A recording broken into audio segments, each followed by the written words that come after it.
Ako, I've watched it, si Piolo kumanta.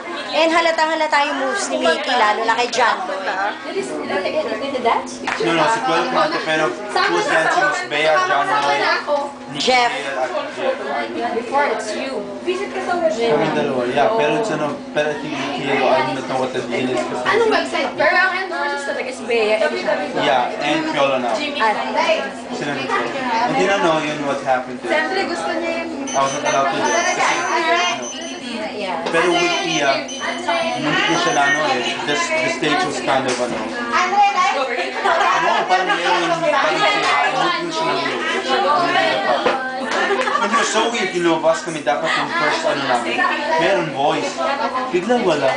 Kaya, nagulat kayo lahat. Kami super like, the voice is missing. Hindi na nga pala lang. Kasi sabi si Iya ang partner niya. Hindi kami nakapanood. Kaya naman tingkit ni Mickey. Tingkit na rin naman.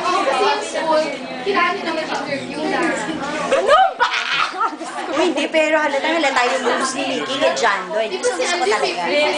Yung moves mo daw, yung John Doy. Yeah, I was doing Jana kay Bea. Yun yung part ginawa ko. Yun sa chorus, yun lalaki. And then yung kay John na ginawa ko. With the That was my part, yeah. Before. And then Mickey, Joe, si Dika at si Jeff. At yun, girls ng chorus. And yun all was before.